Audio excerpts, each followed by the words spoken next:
Good morning and welcome back to the One Celtic Fans View this morning. There will be announcements by Celtic about the exit of a couple of players. We all know who they're going to be. It is going to be Palma, who has made the trip to Poland, and he's made a pretty bizarre claim. The Honduran winger, who cost 3.5 million when he joined Celtic, from Greece in 2023, has agreed to a season-long loan, like the loan that he had last year, with an obligation to buy, an option to buy. It's not an obligation, it's an option to buy. He obviously didn't come back to training at all. I think that his social media presence is something that Brendan Rodgers does not like with players. It did happen with another winger that Celtic had, who had a fair bit of social media presence and was ejected from the Celtic camp, is the easiest way to say it, wasn't it? And Louis Palma has come out and suggested that it was his decision. It was my decision to leave Celtic. What utter nonsense. What utter nonsense, Palma. Do you know, if you're going to leave Celtic, you just go out with your head held high and don't come out with nonsensical stuff like it was your decision to leave. Yeah, you can say that all you want, but the fact is you weren't good enough at Celtic. You kept the ball too much to yourself. You tried to think that you thought you were better than what you were. You thought you were a superstar. You tried to, and your final ball was terrible, and that's why the reason that you left Celtic. Let's be honest. And the other one is obviously the fact that Rapid Vienna have agreed a deal with Marco Tilio. Some people will say it's no big deal, but it is another winger off the wage bill, and it means that we're short on wingers at the club. Now, when you look at it, all we have now at the club is Dyson Maeda, who is in talks with Celtic to sign a new contract. We'll wait to see if that does, and we hope it does come to fruition, but I think it will. I think Celtic are pushing the boat out, and Brendan Rodgers really wants Dyson to stay at Celtic, as do we all. So let's hope and pray that Celtic can get that deal done over the line as quick as possible. Well before the end of the transfer window, because until that window closes, there is still the slim chance that he may leave Celtic. But the noises that are coming out now are saying that Dyson Maeda, his team, are in advanced negotiations with Celtic for that new contract. Now back to Marco Tilio. Marco Tilio, there is the loan deal with an obligation to buy, so we can't bring him back. It's an obligation to buy for around about 1.3 million. Have we even made any money on him? The loan fee is said to be around about £350,000 for Marco. It's a good move for Marco. He wants to play European football, and it's just a shame that it never worked out for the wee lad. I think that we all wanted it to work out. After having Tom Rogic at the club for so long, there is obviously a close connection with Celtic in Australia, and there's thousands of expat Australians over there. And I know a lot of Irish that are over there working at the moment from Belfast that are, they used to go to the games. Is it a good thing for him? Yeah, I'll say it's a good thing for Marco. He still gets to play European football. If he gets better, is there a bit in there that says there's maybe a buyback clause for a certain amount if he does improve as a player? Can he improve as a player as the age that he's at? I don't really know. But it's done. It's gone. He's moved on. Thankfully, a lot of people will say. But it does only leave Yang and Dyson Maeda as wingers at Celtic. So Celtic are still looking at Ange Balwisha, and it looks like that deal may happen sooner rather than later. The fact that we've now got two wingers out the club this week, Brendan Rodgers will be putting a lot of pressure on the people upstairs to make sure that he gets the men in that he wants. Now, Celtic have been linked with Lennon Miller, and before you say, don't talk about him, he is not coming to Celtic. But Celtic have allegedly turned their eyes to another 18-year-old player who statistically is just as good as Lennon Miller. He's been talking on their website about Andre And where is he? He's not even there, is he? He's where's the picture gone? There, he's there. Yes, young Andre. He has been linked with numerous clubs, and he's been name checked with Celtic. So it looks like he may be a replacement. Well, not a replacement, but he might be the player that Celtic will go for rather than Lennon Miller. He seems to fit the bill, but it's not really bringing depth to the squad of experience, is it? I think that Celtic fans are still looking for that signing that gives us that little bit more confidence going into the Champions League, because going into the Champions League with a lot of youthful players, we seem to be going down the route of reducing the age of the squad again. Does that give you confidence going into the Champions League to try and get into... I mean, ultimately, this year, for Brendan Rodgers, it's about trying to win the treble, which has eluded them in the past 2 seasons. That is one of the objectives that's been set. Benji has come out and said that one of the objectives is to win the treble.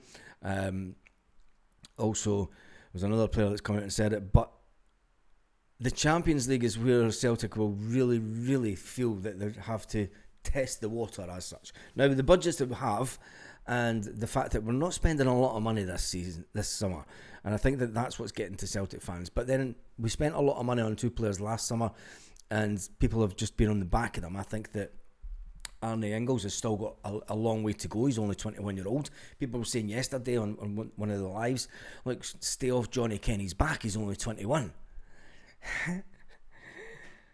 The irony. I mean, Celtic fans are saying stay off Johnny Kenny's back, he's only 21, but they're giving Arne Ingels stick, who's only 21. It is what it is. I think that we seem to be building and amassing a squad of younger talent to last the club 3 or 4 years down the line. Whether we can keep a hold of a lot of these players. If we do go for this guy, I wonder how much we'll have to pay for him. The Balwishka one, that's going to cost us a bit of money, but when we were looking at bringing in players to make the squad better, I mean, have we really done that apart from Benji and Kieran Tierney? I mean, Kieran Tierney's up there. You can tell that he's a 25-30 million pound player all day long for what he brings to the club and the experience that he has. And I think that Celtic fans were kind of looking for something similar. I mean, Benji, we got Benji for a steal. I mean, let's not deny that. If he's got 3 or 4 years on his contract, we're not getting him for 1.7 million. So it's going to come down to now the type of player that we get in before we play the Champions League qualifier, which is in 4 weeks' time. Does that give Brendan Rodgers enough time to get in players that we need to succeed for that game? Now, people will say, well, we've just beaten Newcastle, but yes, Newcastle were only one game into their pre-season. Newcastle manager came out and said that this game came too early for us in pre-season.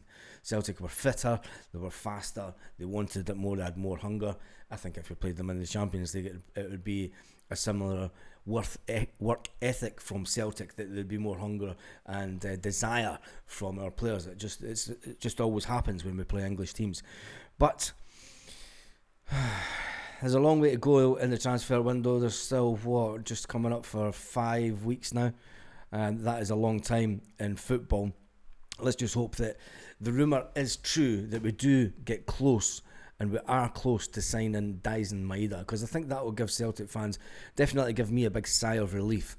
And I do think that Celtic have told Brendan Rodgers, look, you have to sell one big player this window. It's just the Celtic way. You have to sell one big player. That's been Nico Kuhn. He's gone. We're getting rid of some of the deadwood, as people say, but the squad is looking a little bit slimmer. Now, people say Brendan Rodgers likes a small squad, but we don't have the depth now. What we're talking about is depth. When we look at that front, Marco Tilio has left. Louis Palma has left. Yang has indicated to Celtic he wants to talk to Norwich.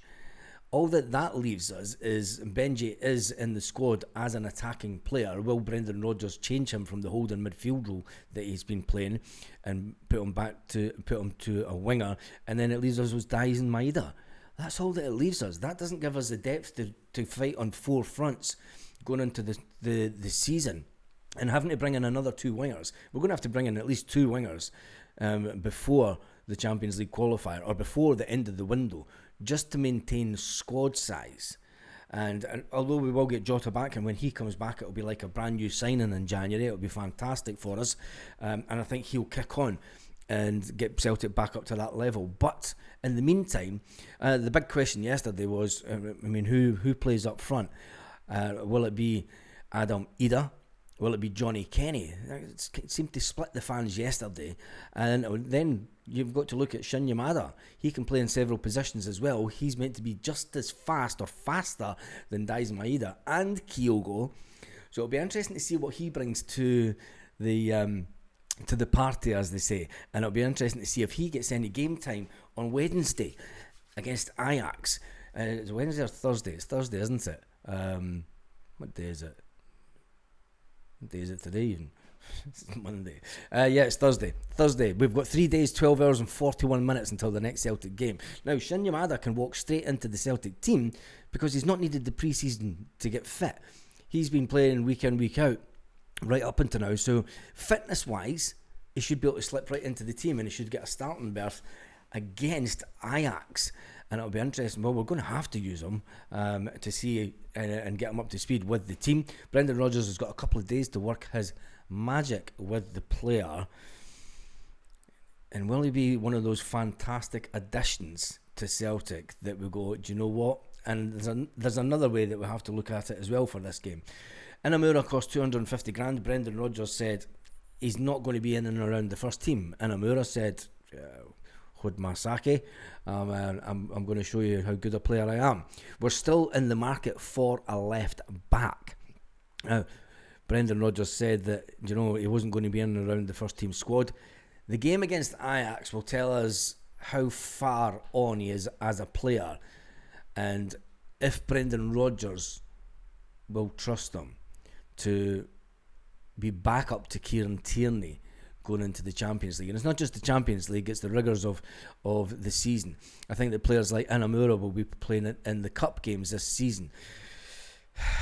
There's still a lot of business to be done. Brendan Rodgers has admitted there's a lot of business to be done, but there's going to be quite a few outgoings from the squad today and ultimately the next couple of days. The squad is getting thinner now. There's not going to be too many more will leave. I think Stephen Welsh would have been one player that would have left if he hadn't got an injury. Celtic haven't given us an update on Stephen Welsh yet to see how long he is going to be out. And it'll be good to see if Cameron Carter-Vickers gets some game time. Those are the two big ones in defence. We still need backup in defence. There's quite a lot of players still needed. When you look at all the players that we've brought into Celtic so far, we still need at least one defender. We need a holding midfield player. We need 2 wingers. Do we need another striker? A lot of people are saying maybe not, Shin Yamada. But then Celtic aren't spending big at all this summer. And will you as fans